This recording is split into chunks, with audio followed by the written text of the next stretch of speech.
Arrête de croire qu'en Afrique, on ne peut pas vivre du service de retouche. En fait, je fais cette vidéo-là pour pouvoir répondre à des commentaires que j'ai eus suite aux vidéos que j'ai fait sur le service de retouche. Je vais vous expliquer quelque chose. Suis cette vidéo jusqu'au bout. Dernièrement, j'ai eu à faire plusieurs vidéos où je parlais vraiment, comment on appelle ça même, du service de retouche. Et ce que j'expliquais, principalement, en parlant du service de retouche, je parlais en fait de l'Amérique et de l'Europe. Mais c'est pas vrai que ça n'existe pas en Afrique et qu'on ne peut pas en vivre.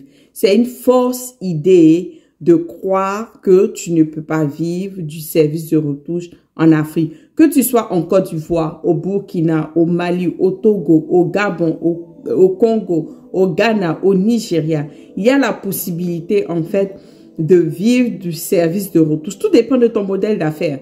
Et suis cette vidéo jusqu'au bout, je vais t'expliquer. En fait, je reviens sur les différentes publications. Quand je parlais d'un business qui rapporte gros le service de retouche, il y a une abonnée, Déborah, qui a fait un commentaire en disant qu'elle a expérimenté le service de retouche et qu'elle avait même acheté, tiens-toi bien, elle avait acheté une machine à coudre à crédit. C'est pas moi qui l'ai dit, tu peux aller voir dans les commentaires là, des vidéos précédentes. Elle dit qu'elle avait acheté une machine à coudre à crédit. Et pour avoir fait le service de retouche, qu'est-ce qui s'est passé? Ça lui a permis de rembourser le crédit qu'elle a eu à prendre pour dire qu'en fait, quand on s'organise bien, ça fonctionne. Et par la suite, on a Ama qui vient.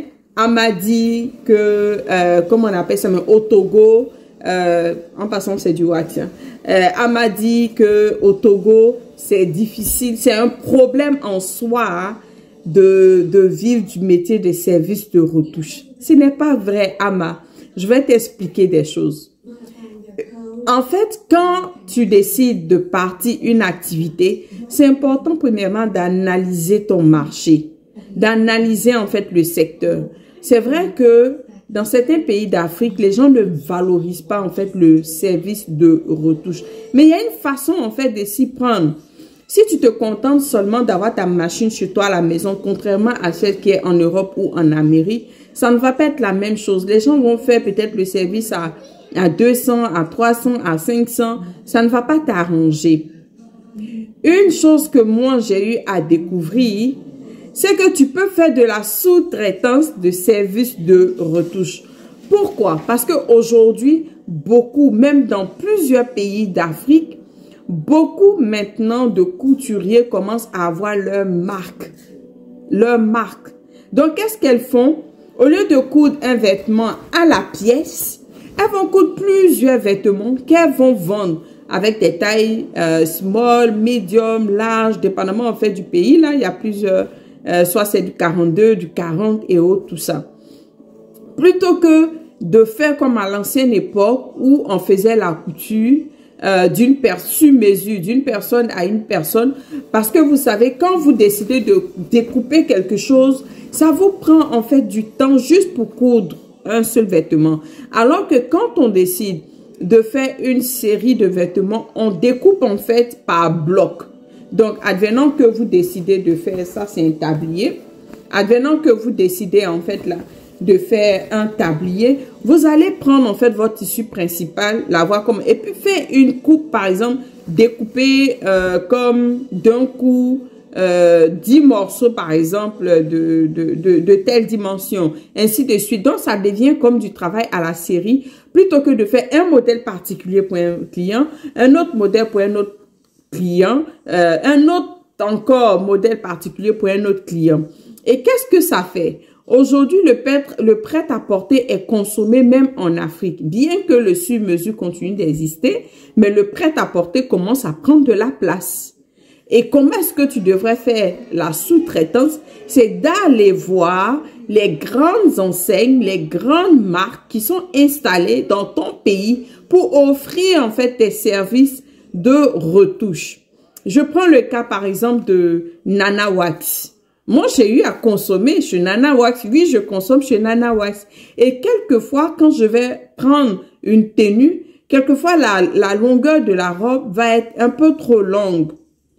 Et tenez-vous bien, ces grandes enseignes-là, en fait, ont des personnes avec qui elles travaillent pour pouvoir couper la robe, la tenue des personnes quand tu juges que la longueur est trop longue. Et même, je sais que j'ai ma sœur qui était allée pour une de mes tenues, par exemple, que j'ai eu à acheter chez Fadi Wax. Fadi Wax a proposé, elle a dit, si tu veux que je réduise en fait le vêtement que tu as acheté, tu le laisses ici. On a une dame avec qui on travaille qui est professionnelle, qui va réduire en fait le vêtement à ta taille, qui convient à ta taille. Mais bien sûr, ça vient avec un coût. Mais c'est pas un petit coût de 1000 francs. Hein. Oh. Non. Ça coûte bien plus que ça coûte bien plus que cela. Pourquoi? Parce que ben, le vêtement il coûte cher. Le vêtement il coûte cher et même la couturière qui va faire la retouche, c'est un risque qu'elle prend parce que si elle est gâte, elle a la responsabilité. Donc c'est pas une découpe là où elle va le faire à 500 là. Quelquefois ça peut aller même jusqu'à 10 000, je vous le dis. Ça peut même être bien plus que ça. Moi je vais pas donner ici les coûts, mais j'ai eu à le faire. Vous comprenez? Et donc, si par exemple, vous réussissez à rentrer dans le circuit de ces entreprises, de ces dames qui font de la sous-traitance avec ces grandes enseignes, mais vous allez faire du cash parce que vous n'allez pas aller faire la sous-traitance avec une entreprise en fait qui ne vend pas ses vêtements à un certain coût. On est bien d'accord que si vous prenez une enseigne comme par exemple Nana Wax ou Fadi Wax, au minimum, là, les vêtements, au minimum, c'est du 50 000. Les vêtements vont jusqu'à 100 000, 120 000. Une tenue. Donc, vous imaginez, si ces personnes-là vont acheter une tenue à 100 000, c'est pas une retouche de 10 000, 15 000 qu'elles ne peuvent pas payer.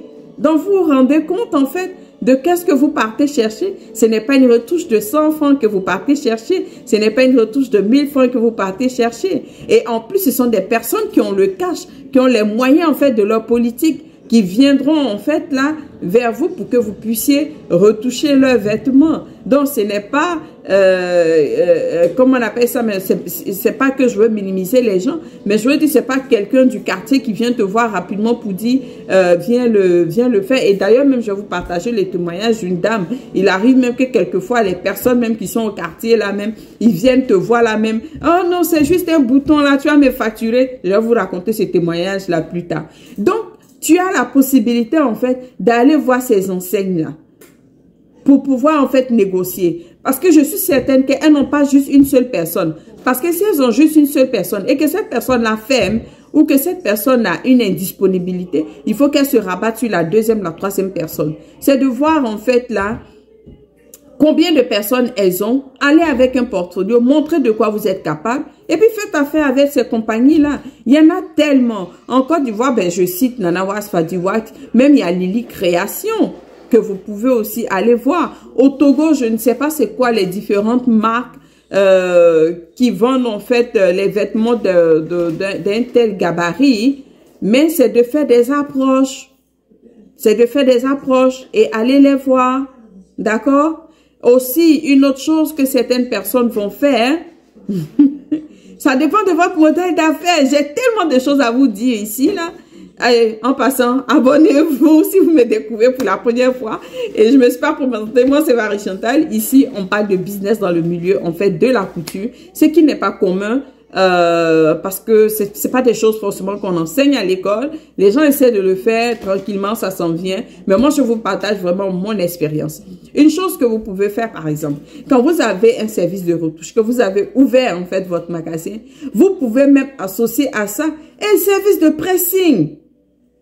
Le modèle d'affaires, c'est de déterminer en fait quels sont les moyens que vous pouvez mettre en place pour faire entrer de l'argent. Comme par exemple, j'avais parlé du service de retouche au niveau des robes de mariée. Je disais que au-delà même de retoucher des robes de mariée, vous pouvez les accessoiriser. Vous pouvez même vendre des accessoires. Vous pouvez, en fait, il y a plein de choses que vous pouvez faire autour. C'est la même chose aussi pour le service de couture, de retouche. Vous pouvez avoir un pressing à côté. Donc, ça veut dire que les personnes qui viendront Oh non, non, il y a tellement de quoi à se faire, tellement d'argent à se faire, c'est juste en fait d'être ingénieux.